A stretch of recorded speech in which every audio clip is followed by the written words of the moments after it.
She had exactly 3 seconds. 3 seconds to decide if she was going to stay invisible and safe, or risk everything, her job, her freedom, her daughter's future, for a man who did not even know her name. Most of us will never face a moment like that.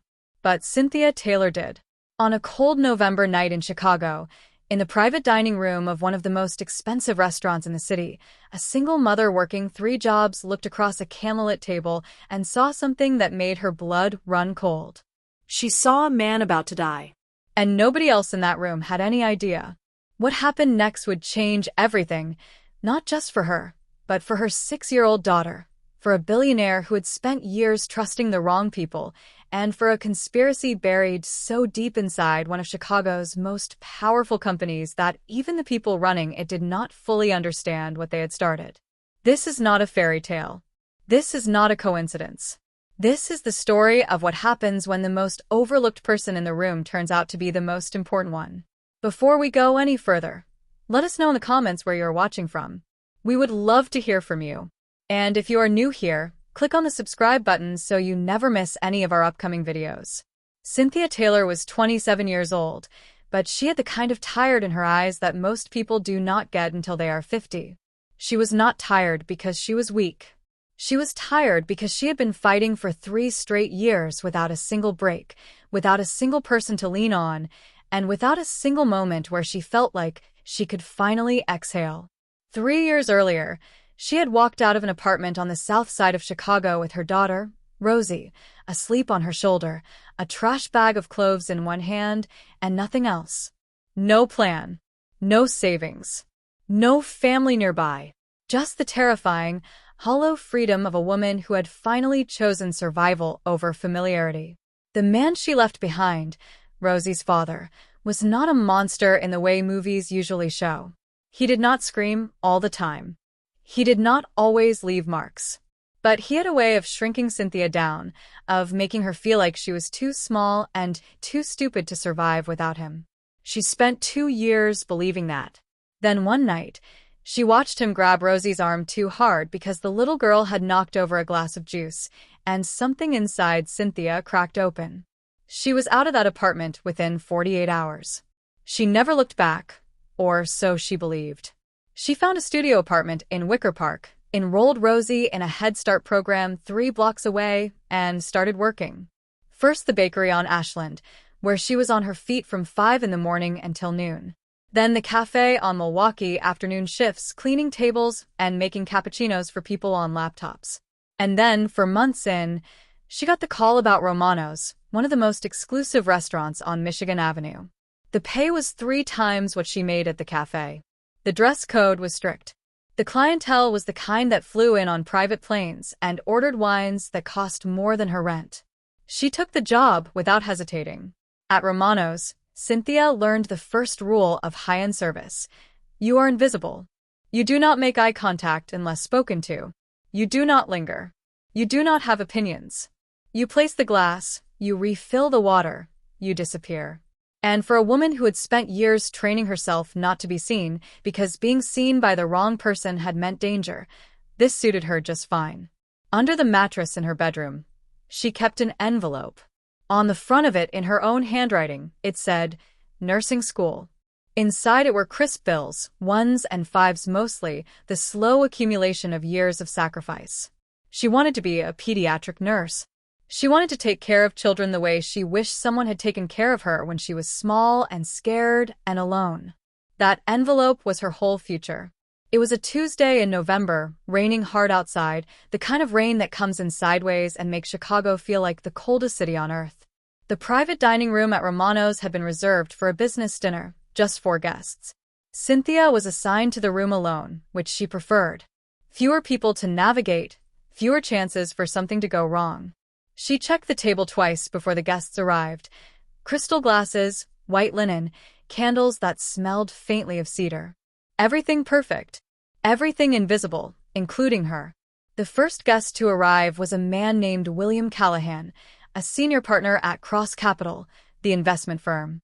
He was in his mid-50s, silver-haired, the kind of man who had learned to smile like he meant it even when he did not. He checked his phone 3 times in the first 2 minutes and kept glancing toward the door. Cynthia noticed the way she always noticed things she was not supposed to notice, and filed it away without knowing why. The second guest was a woman, Mildred Griffin, a corporate attorney who spoke quietly and carried a leather portfolio she never opened. The third was Anthony Callahan, no relation to William, a younger man, mid-30s, who worked in Cross Capital's acquisitions department and had the particular energy of someone who had been told to show up and not say much. The fourth guest arrived 8 minutes late, and the entire energy of the room shifted when he walked in. Donald Willingham. That was the name Cynthia had seen on the reservation sheet. But she recognized his face from somewhere. It took her a moment, and then it clicked. She had seen him on the cover of a Chicago business magazine 6 months earlier, standing in front of his company's downtown headquarters. The headline had read, "The Reluctant Billionaire." She remembered thinking it was an odd thing to call someone who was reluctant to be a billionaire. She would learn the answer to that question before the night was over. Donald Willingham was 38 years old. He had inherited Cross Capital from his father, a man famous in Chicago business circles for building an empire through tactics that were, to put it politely, aggressive. Donald had spent the first 2 years of his leadership quietly trying to undo some of what his father had built, cutting off certain contracts, restructuring deals, asking questions that made the old guard uncomfortable. He was not universally liked inside his own company. But he was effective and he was careful, and up until that Tuesday night in November, he believed he was making progress. The dinner had been going for about 40 minutes. The conversation at the table was professional, measured, the kind of talk that sounds important but gives nothing away. Cynthia moved in and out of the room with practiced silence, refilling water glasses, removing plates, checking that everything was exactly as it should be. She was carrying a tray with a new bottle of red wine, a 2014 Barolo that cost $400, when she came back through the door and stopped. She stopped because William Callahan's hand was near Donald Willingham's wine glass. Not reaching for it, not moving it, just hovering there, fingers curled slightly for less than 2 seconds. And then his hand was back on the table, and he was laughing at something Anthony Callahan had said. Cynthia stood in the doorway with the tray in her hands and felt something cold move through her chest. She had learned, in the years she spent watching a dangerous man, how to read the smallest things.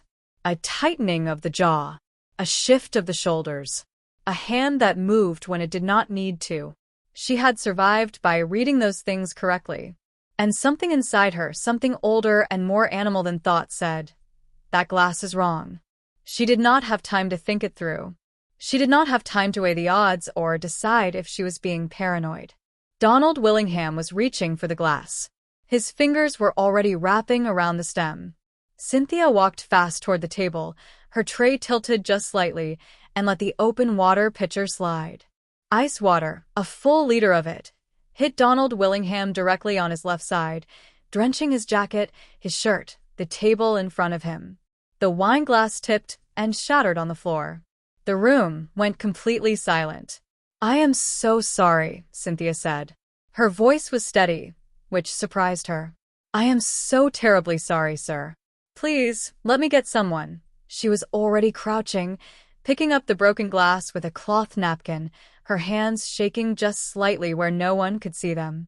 The manager, Billy Brock, appeared in the doorway within seconds, his face the color of a fire engine. Mildred Griffin looked horrified. Anthony Callahan looked away. And William Callahan, she caught his expression for just a fraction of a second before he rearranged it into something sympathetic, looked furious. Not at the mess. At her. Donald Willingham looked at her.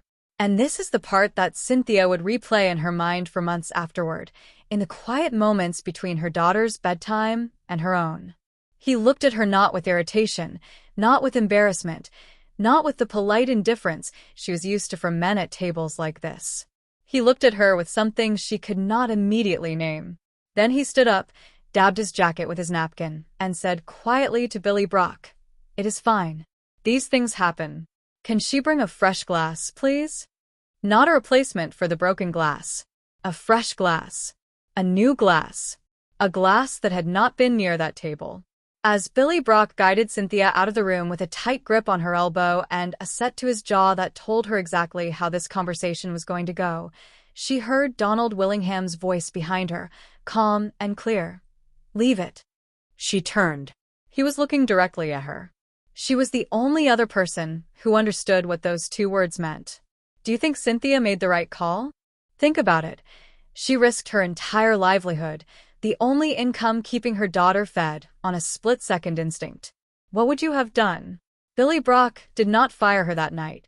He pulled her into the kitchen and told her, in a voice that left no room for discussion, that she was being reassigned to daytime prep shifts starting immediately, effective pay cut included, and that if anything like this ever happened again, she would be finished at Romano's.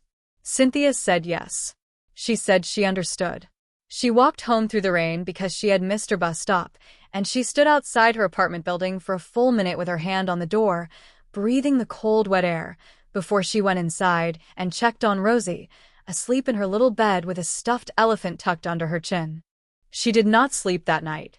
She lay on her side staring at the wall and ran through what she had seen, the angle of William Callahan's hand, the shift in his eyes when the glass broke, the way Donald Willingham had said leave it like he was already 14 steps ahead of everyone in the room. Maybe she had been wrong. Maybe it was nothing. Maybe she had thrown ice water on a billionaire and destroyed her income for no reason at all. She almost convinced herself of that by the time the sun came up. Almost. 3 days later, her phone rang at 7 in the morning. The number was blocked. She almost did not answer. The voice on the other end was a man's, low and calm, identifying himself as a detective from the Chicago PD looking into a business dispute. He asked her if she had been working at Romano's on Tuesday evening. He asked her what she had observed during the private dinner. Something about the questions, the specific way he phrased them, the things he already seemed to know, made the hair on her arms stand up. Real detectives do not call at 7 in the morning. Real detectives do not already know the answer to the questions they are asking. She told him she had spilled water on a customer and been reassigned, and that was all she knew. She hung up. Then she sat on the edge of her bed and tried very hard not to panic. That same afternoon, coming home from her prep shift, she noticed a gray sedan parked across the street from her building. It was there the next morning, too. On the third day, when she walked Rosie to school, she saw a man in a gray coat standing at the corner, not doing anything, just standing, and when she looked back over her shoulder halfway down the block, he was still there, watching. She called the real Chicago PD that night and was told no detective by the name she had been given worked in any of their districts. She called 3 times to be sure. Imagine for a moment that this was you. You had done something to protect a stranger. You had put your family on the line. And now someone is watching your every move. What would you do? He did not come to Romano's. She thought he would, in some vague, half-formed way, that the next chapter of his story would play out in the restaurant where it had started. Instead, on a Friday morning, she was standing at the prep counter slicing bread when Billy Brock appeared and told her she had a visitor. A man was waiting in the small staff alcove near the back entrance, and he had used Donald Willingham's name to get past the front desk.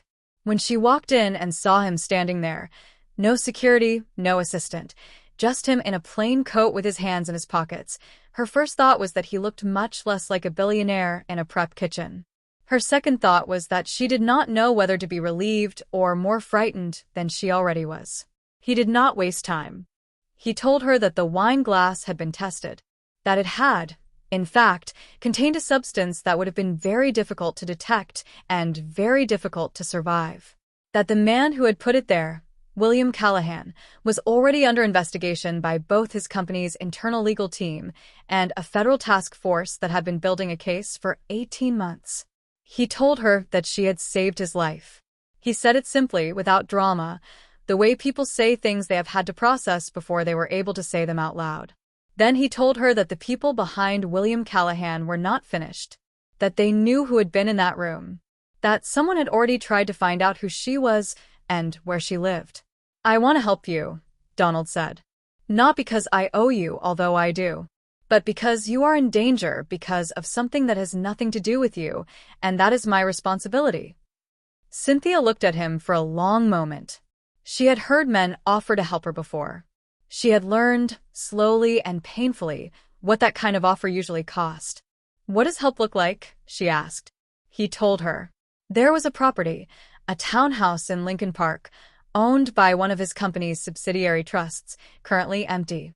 She and Rosie could stay there while his security team handled the situation. It would be discreet. It would be safe. She and her daughter would not be alone. She said no. She said it politely but clearly, and she watched something shift in his expression. Not offense, but a kind of recognition, like he had expected this and respected it anyway. "Then let me at least assign someone to watch your building," he said. Quietly. "You will not see them." She thought about the gray sedan. She thought about the man in the gray coat. She thought about Rosie's stuffed elephant. "Okay," she said. Quietly. What happened over the next 10 days was the kind of thing that Cynthia would describe later, when she finally felt safe enough to tell the story, as living in two worlds at once. In one world, she was getting Rosie to school, slicing bread at Romano's, counting her bus fare, buying generic cereal because the name brand was 30 cents more. In the other world, two unmarked cars were parked in rotation outside her building. A federal investigation was quietly accelerating, and somewhere across the city, a man she had spilled ice water on 11 days ago was dismantling a conspiracy that had been growing for years inside his own company. What Cynthia did not know, even Donald had not fully understood until his legal team started pulling threads, was that the attempt on his life was not really about him at all. It was about what he had started to uncover. In the 18 months since taking over Cross Capital, Donald had been quietly investigating a series of financial arrangements his father had made with several shell companies. The arrangements were complex, deliberately so, and they had been generating money that moved in ways that should have triggered regulatory scrutiny years earlier, but had not, because William Callahan had been on the board long enough to know exactly how to keep things quiet. The shell companies connected to a network that, when Donald's investigators finally mapped it out, reached into 3 countries and touched at least 2 ongoing federal investigations into money laundering. William Callahan had not been acting alone. He had been working with a group of 4 other senior executives, including Nicole Cummins, the company's chief financial officer, and Mike Page, who ran their international acquisitions division. Together, they had spent years moving money through the company's legitimate infrastructure, and Donald's quiet reforms had been, without him fully realizing it, slowly closing every door they had. The plan to poison Donald at Romano's had not been impulsive. It had been deliberate and carefully arranged. The private dinner had been William Callahan's idea. The substance in the wine had been sourced through one of the shell company's offshore contacts. The fake detective who had called Cynthia was a private investigator on Callahan's payroll, hired to find out how much she knew and report back.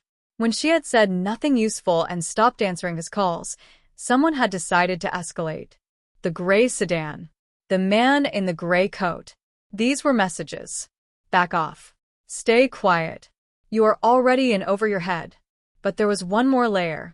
And this is the part that made Cynthia sit very still in a chair in Donald Willingham's office on a Wednesday morning 3 weeks after the dinner, while his lead attorney, Melinda Ellis, laid out a series of documents on the conference table in front of her.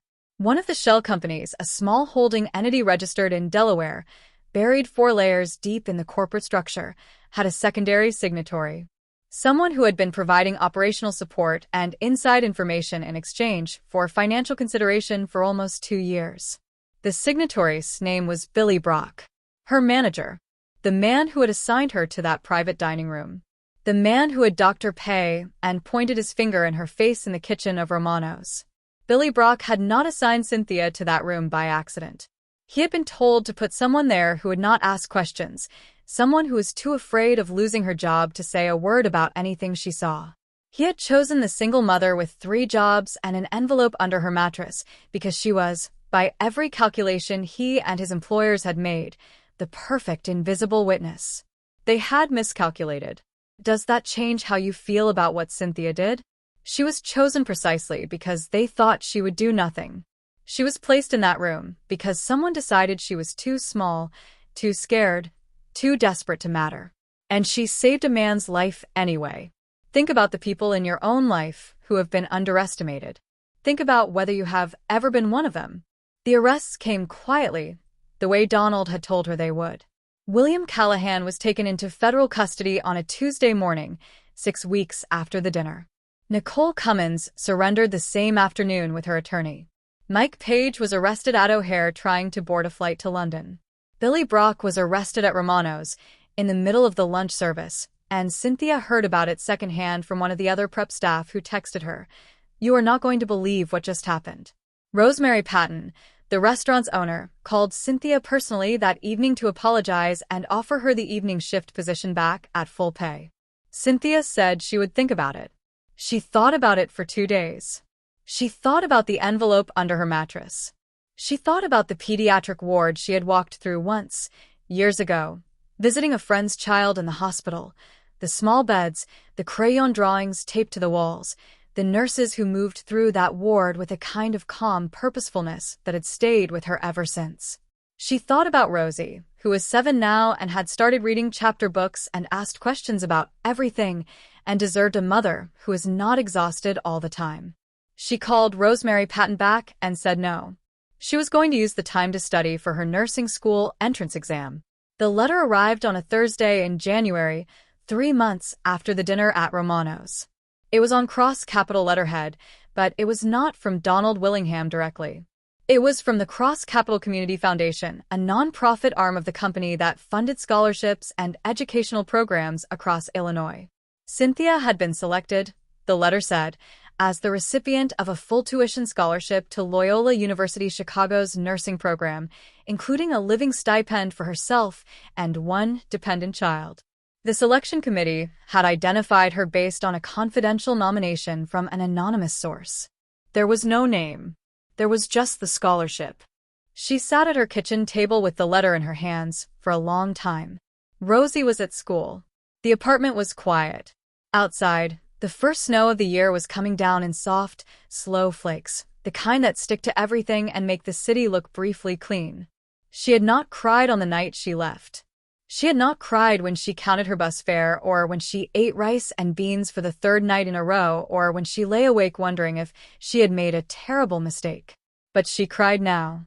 Not because of what the letter meant for her future, though it meant everything, but because of what it said about the night in that private dining room.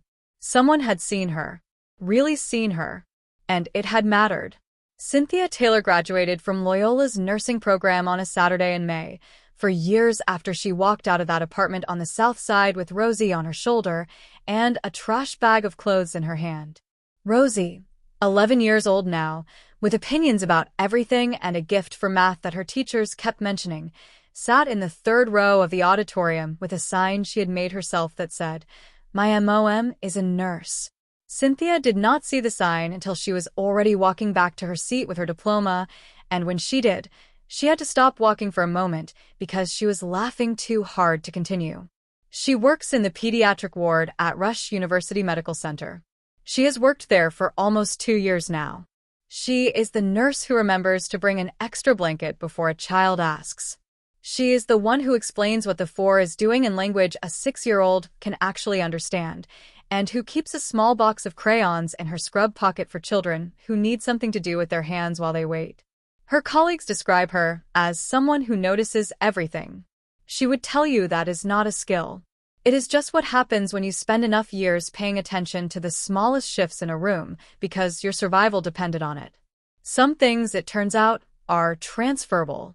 She has not seen Donald Willingham since the morning in his office when Melinda Ellis laid out the documents. She knows, from news coverage she has followed over the years, that he has continued the work he was doing when someone tried to stop him, restructuring cross-capital, cooperating with federal investigators, gradually transforming the company his father built on ruthless terms into something he can be responsible for. She does not know if that is possible. She suspects he is not entirely sure either. But she thinks about something he said to her in that prep kitchen at Romano's, when she asked him what help looked like. He had paused before answering, and she had thought at the time that the pause was about strategy, that he was calculating. She understands now that it was not. He had been trying to figure out how to offer something without making her feel small. He had been thinking about her dignity before he said a word. The envelope that used to live under her mattress is gone now. She spent the last of it on Rosie's first real winter coat, the kind with the real down fill, not the thin one from the discount rack. It is red. Rosie wears it with the hood up even when it is not that cold because she says it makes her feel like a superhero. Cynthia does not argue with this. She thinks her daughter might be right. Here's what I keep coming back to thinking about Cynthia's story. She spent years making herself invisible because being invisible felt like the only way to stay safe. And she was right for a long time it was.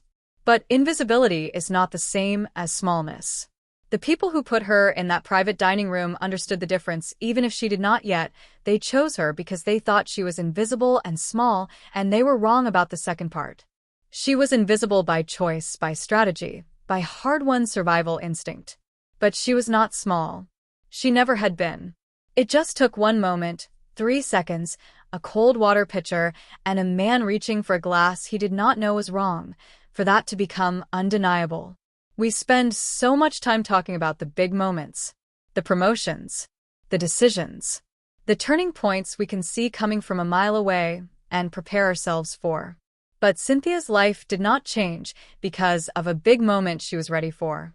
It changed in 3 seconds she almost let pass. And the reason she did not let them pass was not courage in the classic sense. It was not bravery. It was not heroism. It was just years and years of paying attention, of noticing, of refusing, even when she was exhausted and scared and running on rice and beans and the contents of an envelope under a mattress, to become someone who stopped looking at the world around her. That is what saved him. That is what saved her. And that, in the end, is what you take with you when you leave a story like this one. So, I want to ask you something. Not about Cynthia, you know her story now. I want to ask about you. Have you ever been in a moment where you saw something, knew something, and had to decide in seconds whether to act on it or stay quiet and safe? Have you ever been the person in the room that no one expected anything from and done something anyway?